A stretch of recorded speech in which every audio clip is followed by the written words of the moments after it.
केंद्र शासित प्रदेश लद्दाख को लोकतांत्रिक विकेंद्रीकरण और स्थानीय स्वशासन की मजबूत करने की दिशा में बेहद अहम फैसला लिया गया है।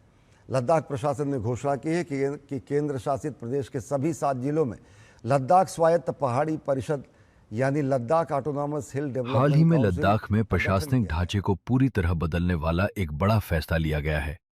लद्दाख प्रशासन ने लद्दाख ऑटोनॉमस हिल डेवलपमेंट काउंसिल यानी LAHDC एक्ट का विस्तार करते हुए घोषणा की है कि अब केंद्र शासित प्रदेश के सभी 7 जिलों में अलग अलग ऑटोनॉमस हिल डेवलपमेंट काउंसिल बनाई जाएगी। पहले केवल लेह और कारगिल में चुनी हुई हिल काउंसिल थीं, लेकिन अप्रैल 2026 में बने नए जिले शाम, नुब्रा, चांगथांग, जांस्कर और द्रास भी अब इसी व्यवस्था का हिस्सा बनेंगे।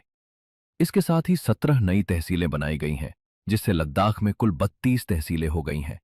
यह कदम केवल प्रशासनिक पुनर्गठन नहीं, बल्कि लोकतांत्रिक विकेंद्रीकरण की दिशा में सबसे बड़ा बदलाव माना जा रहा है। अब हर जिले की अपनी चुनी हुई परिषद होगी, जिसके पास जिला स्तर पर भूमि आवंटन, जिला कैडर की भर्तियों और पदोन्नति, स्थानीय विकास योजनाओं, शिक्षा, स्वास्थ्य, पर्यटन, समाज कल्याण और बुनियादी ढांचे से जुड़े फैसले लेने की शक्ति होगी। प्रत्येक परिषद का अपना काउंसिल फंड होगा और उसे स्थानीय स्तर पर टैक्स तथा फीस लगाने का अधिकार भी मिलेगा। प्रशासनिक पहुंच बढ़ाने के लिए नई तहसीलों में तहसीलदारों की नियुक्ति शुरू हो चुकी है, जिससे लोगों को प्रमाण पत्र, भूमि रिकॉर्ड और अन्य राजस्व कार्यों के लिए 200 से 300 किलोमीटर तक की यात्रा नहीं करनी पड़ेगी।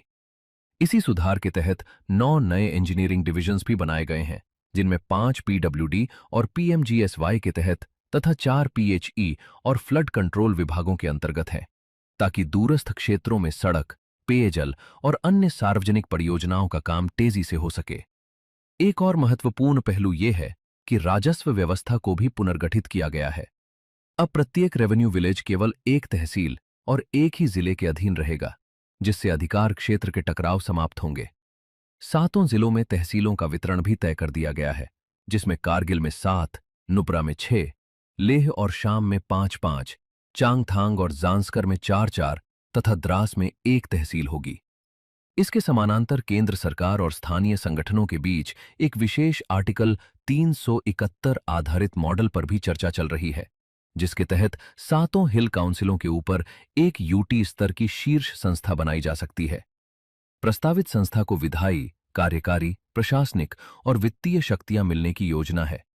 यदि यह मॉडल लागू होता है, तो लद्दाख में पंचायत, जिला हिल काउंसिल और UT स्तर की संस्था के रूप में त्रिस्तरीय लोकतांत्रिक शासन व्यवस्था विकसित होगी, जिससे स्थानीय पहचान, संस्कृति, पर्यावरण संरक्षण और विकास के बीच बेहतर संतुलन बनाने की कोशिश की जाएगी। इन प्रस्तावों को लागू करने के लिए LAHDC एक्ट में आवश्यक संशोधन और नए जिलों के लिए निर्वाचन क्षेत्रों का परिसीमन भी किया जाएगा।